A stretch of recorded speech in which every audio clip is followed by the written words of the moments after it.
지구에서 지금까지 채굴된 모든 금을 한데 모으면 얼마나 될까요? 올림픽 규격 수영장 4개를 채울 정도라네요. 생각보다 얼마 안 되죠? 그럼 왜 금은 희귀한 걸까요? 금은 지구에서 태어난 금속이 아닙니다. 우리가 아는 금은 수십억 년 전 우주에서 만들어졌습니다. 금이 탄생한 곳은 바로 별의 죽음이 일어나는 극적인 현장, 초신성 폭발입니다. 거대한 별이 생을 마감하며 엄청난 에너지를 방출할 때 무거운 원소들이 만들어지는데요. 금도 그중 하나입니다. 그렇게 만들어진 금은 운석과 소행성을 통해 지구로 이동하게 됩니다. 약 40억 년 전 거대한 운석들이 지구에 충돌하면서 금은 지구의 일부가 되었죠. 우리가 알고 있는 금은 바로 먼 우주의 유산입니다. 그야말로 별들의 먼지라고 할 수 있죠. 그렇다면 인류는 언제부터 이 귀한 금속을 부의 상징으로 사용하기 시작했을까요? 금은 우주에서 시작되었지만 본격적으로 인류의 역사에서 중요한 역할을 맡게 된 곳은 바로 고대 이집트입니다. 이집트 사람들에게 금은 단순한 금속이 아니었죠. 바로 태양신 라의 상징이자 신과 연결되는 물질로 여겨졌습니다. 이집트의 누비아 지역에서 금이 채굴되었지만 금은 너무나도 귀했기 때문에 오직 파라오와 신전에서만 사용되었습니다. 왕들의 무덤, 장신구, 그리고 신을 위한 제단에서 금은 신성함과 영원성을 상징했는데요. 이집트에서 금은 왕과 신을 연결하는 신성한 물질이었고 권력의 상징으로 자리 잡게 됩니다. 시간이 흐르며 인류는 금을 바라보는 관점을 달리하기 시작하게 되는데요. 금의 영원성과 가치를 연결시키기 시작한 것입니다.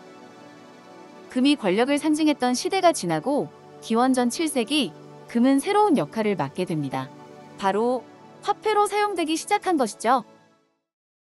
미디아 왕국, 지금의 터키 지역에서 최초로 금과 은의 합금으로 만들어진 금화가 등장했습니다. 금화는 교역을 단순화했고 금의 경제적 가치를 새로운 수준으로 끌어올렸는데요.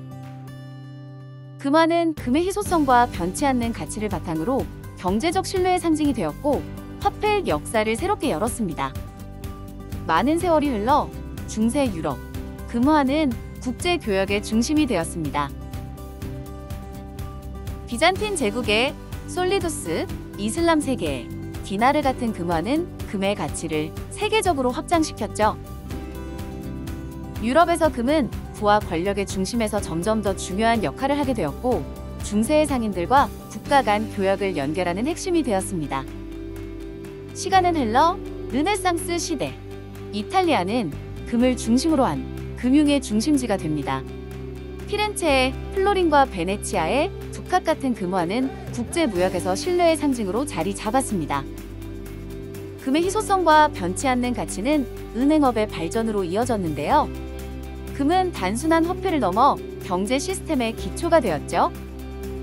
대항해 시대가 시작되면서 아메리카 대륙에서 대규모 금채굴이 이루어지며 유럽으로 막대한 양의 금이 유입됩니다. 하지만 금의 과잉 공급은 유럽 경제에 심각한 인플레이션을 초래하기도 했습니다. 그럼에도 불구하고 금은 여전히 세계 경제를 움직이는 귀중한 자원으로 남아 있었는데요. 특히 금 보유량을 바탕으로 한 신용 시스템, 즉 은행권의 도입은 금의 가치를 더욱 확보히 하며 현대 금융 시스템의 초석이 되었죠. 19세기 금본위제가 도입되면서 금은 전 세계 금융 시스템의 기준이 되었습니다. 각국의 통화는 금 보유량에 의해 가치를 보장받았죠. 금은 국가 간 신뢰의 상징이자 경제적 패권을 결정짓는 핵심 자원이 되었습니다. 하지만 시간이 흐르며 금을 기반으로 한 금융 시스템은 경제 규모의 확대와 세계화에 대응하기 어려워졌는데요. 결국 금본위제는 한계를 드러내며 역사의 뒤안길로 사라지게 되었죠. 현대에는 금본위제가 사라졌지만 금의 희소성과 안정성은 여전히 특별한 가치를 가지고 있습니다. 경제 위기 시 금은 가장 안전한 자산으로 선택됩니다. 우주의 선물인 금은 앞으로도 우리의 경제와 문화 속에서 빛나는 존재로 남을 것입니다. 금은 단순한 금속이 아닙니다. 우주에서 탄생해 지구로 온 특별한 자원이자 인류의 역사와 함께 부와 권력의 상징이 된 물질이죠. 옛날 사람들에게 돈 하면 떠오르는 건 바로 무거운 동전이었습니다. 물건을 사고 팔 때마다 들고 다녀야 하니 얼마나 불편했을까요? 이런 불편함을 해결하기 위해 등장한 것이 바로 지폐입니다. 그리고 이 작은 종이는 전 세계에 엄청난 변화를 가져오게 됩니다. 그렇다면 어떻게 지폐가 세상을 바꿀 수 있었을까요? 세계 경제의 판도를 바꾼 지폐의 이야기 지금 시작합니다.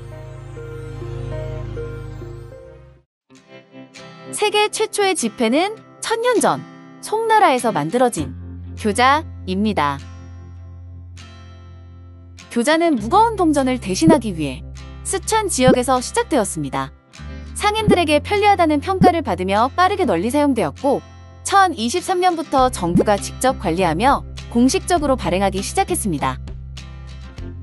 여기서 중요한 개념 두 가지를 알고 넘어가겠습니다. 바로 태환과 태환준비라는 개념인데요. 태환은 지폐를 금이나 은 같은 금속 화폐로 바꿀 수 있는 권리를 말합니다. 하지만 모든 사람들이 동시에 지폐를 금속 화폐로 교환하려고 한다면 어떻게 될까요? 만약 준비된 금속 화폐가 부족하다면 큰 혼란이 발생할 수 있습니다. 이를 방지하기 위해 발행된 모든 지폐를 금속 화폐로 바꿀 수 있도록 충분한 양의 금이나 은을 준비해두는 것을 태환준비라고 합니다.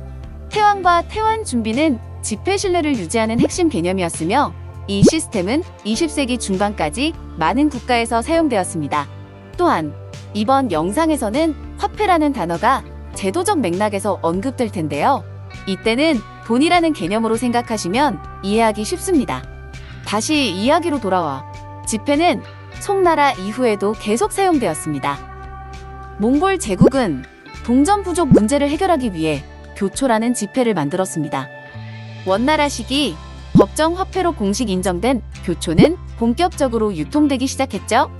교초는 종이에 정교한 동판으로 인쇄된 후 황제의 도장을 찍어 완성되었습니다. 크기는 지금의 지폐보다 훨씬 커서 공책 정도의 크기였다네요. 베네치아의 상인 마르코 폴로는 원나라의 교초를 보고 크게 놀랐습니다. 그는 자신의 책 동방견문록에 어떻게 종이가 돈이 될 수 있지? 라며 그 경이로움을 기록했습니다. 1295년 마르코 폴로가 긴 여행을 마치고 고향인 이탈리아로 돌아왔을 때 이탈리아는 유럽 경제에 큰 영향을 끼칠 준비를 하고 있었습니다. 당시 이탈리아는 국제무역의 중심지로 번성하고 있었습니다. 피렌체, 제노바, 베네치아 같은 도시는 동방과 서방을 잇는 주요 무역로에 위치하며 활발한 상업 활동으로 이름을 펼치고 있었죠. 상인들은 금과 은을 안전하게 보관하거나 교환하기 위해 환전업자를 찾았고 이 환전업자들은 단순히 보관과 교환을 넘어 대출과 자금 관리까지 맡으며 초기 은행의 모습을 갖춰가기 시작했습니다. 몇십 년 후 피렌체의 메디치 은행과 같은 거대 금융기관이 등장하며 이탈리아는 유럽 은행업의 중심지로 자리 잡았습니다.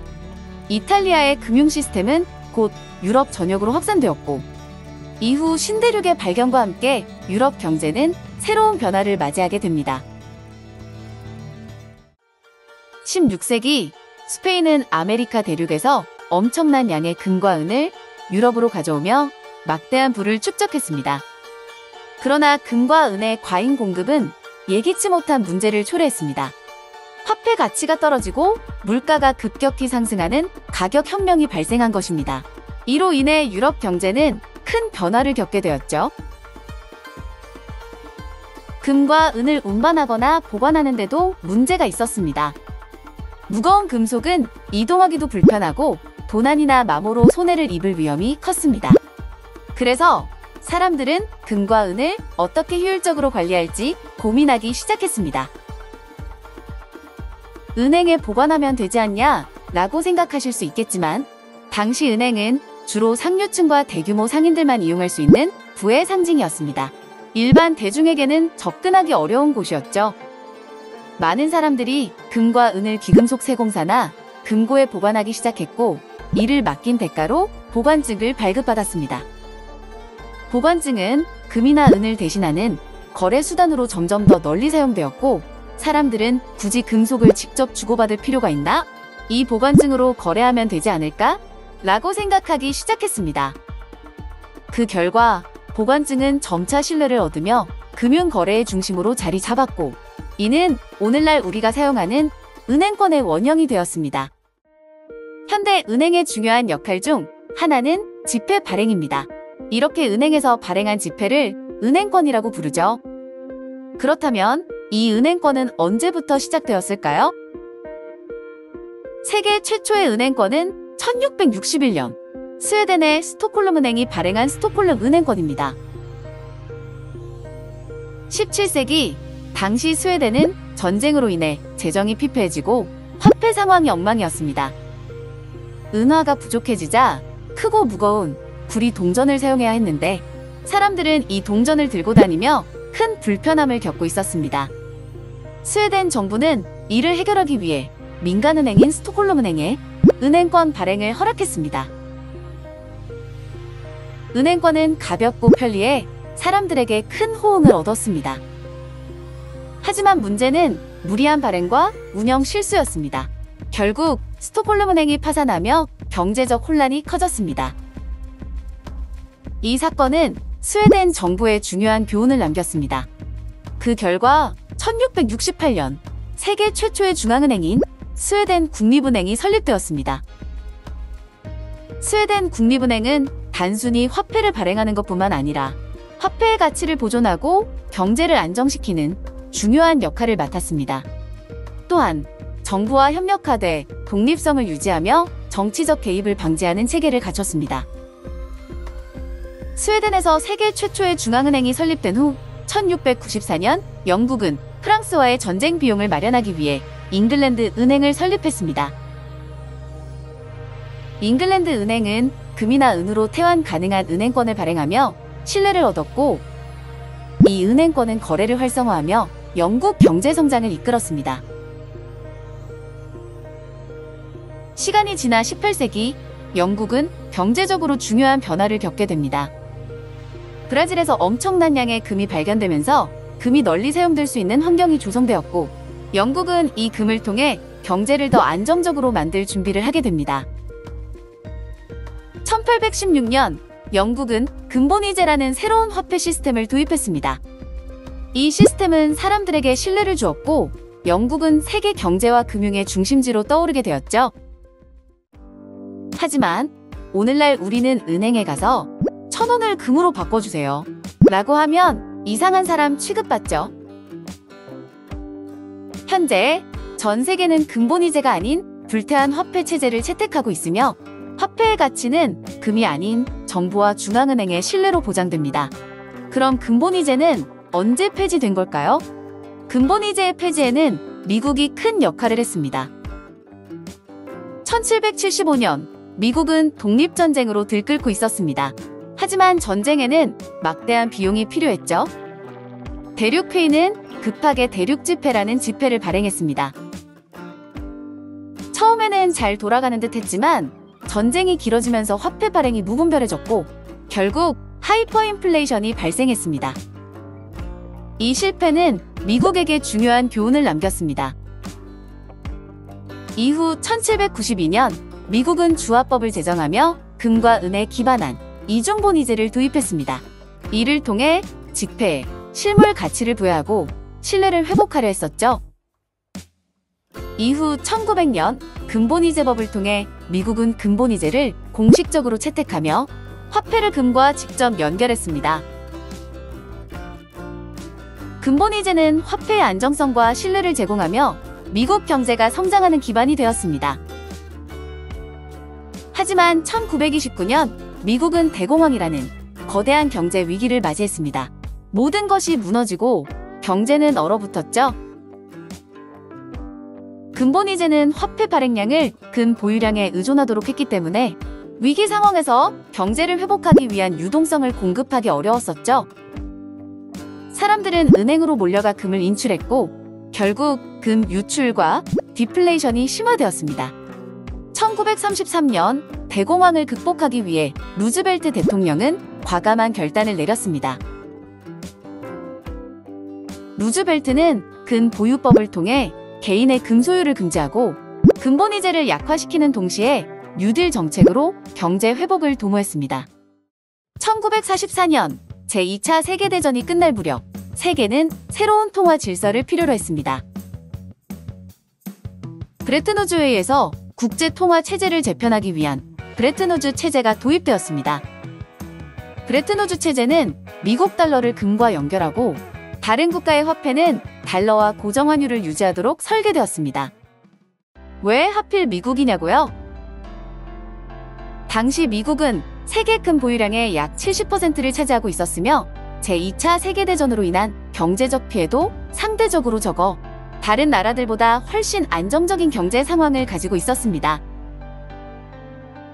이 체제에서 미국 달러는 사실상 세계 기축통화가 되었고 미국은 경제적 패권을 굳히며 세계 경제의 중심지로 자리 잡았습니다.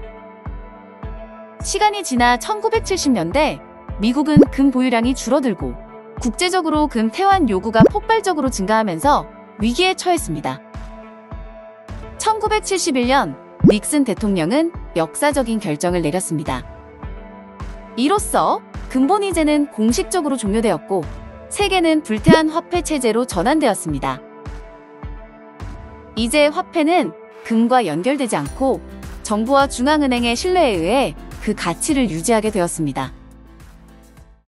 이렇게 지폐의 이야기를 살펴보았는데요. 사실 요즘은 지폐조차도 잘 쓰지 않고 신용카드나 모바일 결제를 더 많이 사용하고 있죠. 생각해보면 동전의 불편함을 해결하려고 지폐가 나왔듯 지폐의 불편함 때문에 카드가 탄생한 건 아닐까요? 지금은 카드 한 장이면 어디서든 결제할 수 있죠. 그런데 이 카드는 도대체 언제부터 생긴 걸까요? 오늘은 이 카드, 신용카드에 대한 이야기를 들려드릴게요. 신용카드가 언제 탄생했는지, 또 우리나라에선 언제부터 쓰이게 되었는지, 신용카드에 담긴 이야기, 지금 바로 시작하겠습니다. 1950년 어느 날, 뉴욕의 사업가 프랭크 맥나마라는 식당에서 식사 후 계산을 하러 갔습니다. 계산 부탁합니다. 지갑 어디 있지? 돈이 없으시면 곤란한데요, 손님? 잠시만요. 부인한테 연락해 계산해달라 할게요. 그는 부인이 와서 계산을 해주기 전까지 레스토랑에 붙잡혀 있었습니다. 그날 집으로 돌아가면서 맥나마라는 깨달았죠. 지갑 없이 결제할 수 있는 뭔가가 필요해. 그리고 탄생한 것이 바로 세계 최초의 신용카드인 다이너스 클럽 카드였습니다. 이 카드, 원래는 종이 조각이었어요. 카드에는 소유자 이름, 회원번호, 유효기간 등 최소한의 정보만 담고 있었습니다. 요즘과 달리 기술적 기능 없이 사용자의 신뢰를 증명하는 수단으로 사용되었어요. 이 당시 카드 대금 결제는 한 달 동안 쓴 금액을 다음 달에 일시불로 대금을 결제해야 했어요. 만약 기한 내에 결제하지 못하면 연체 수수료를 내야 했습니다. 이 때문에 카드는 소득 수준이 높은 사람들이나 기업가들이 주로 사용했죠. 그럼에도 불구하고 인기가 폭발하며 신용카드의 시초가 되었죠. 과연 다이너스 클럽만으로 신용카드가 끝난 걸까요? 아니죠. 아메리칸 익스프레스가 가만히 있을 리가 없죠. 1958년 아메리칸 익스프레스는 기존의 여행자 수표 대신 첫 플라스틱 카드를 출시하며 전 세계로 뻗어나가기 시작합니다. 그리고 이때 등장한 또 다른 강자가 있었으니 바로 비자카드입니다. 비자카드는 처음엔 뱅크 아메리카드라는 이름으로 시작됐는데 사용처를 넓히며 곧 전 세계 어디서나 사용 가능한 카드로 자리 잡았습니다. 지금도 해외여행 가면 비자카드는 필수죠. 1960, 70년대의 카드사들은 사용자를 더 모으기 위해 더 유연한 결제 서비스를 도입하게 됩니다. 이때부터 우리가 알고 있는 할부 결제와 리볼빙 결제 개념이 등장하게 됩니다. 자, 이제 우리나라로 넘어가 볼까요? 우리나라에서는 1969년 신세계백화점이 삼성그룹 임직원을 대상으로 발급한 멤버십 카드가 신용카드의 시작이었습니다. 1970년에는 조선호텔이, 1974년에는 미도파백화점이 카드를 발급하며 사용이 점차 늘어났죠. 당시 카드는 주로 VIP 혜택을 위한 것이었어요. 1978년 한국 최초의 전문 신용카드사 코리안 익스프레스가 탄생합니다. 이름만 보면 글로벌해 보이지만 사실은 주로 국내에서만 사용되었어요. 같은 해 한국외환은행이 비자카드와 함께 해외 여행객을 대상으로 신용카드를 발급했습니다. 이때부터 은행들도 슬슬 신용카드 시장에 뛰어들기 시작한 거죠. 1988년 서울올림픽을 기점으로 한국의 신용카드 산업은 폭발적으로 성장합니다. 이때부터 삼성, LG 등 대기업들이 본격적으로 카드 시장에 뛰어들었고, 이제는 카드가 없는 삶은 상상하기 어려워졌죠. 이렇게 신용카드는 지갑을 깜빡한 사건에서 시작해 지금은 우리의 일상 필수품이 되었습니다. 요즘은 휴대폰에서도 신용카드 사용이 가능하니 얼마나 좋아요. 오늘 영상이 재미있으셨다면 구독과 좋아요 부탁드려요. 다음엔 또 어떤 혁신적인 이야기가 기다리고 있을까요? 궁금하다면 알림 설정도 잊지 마세요.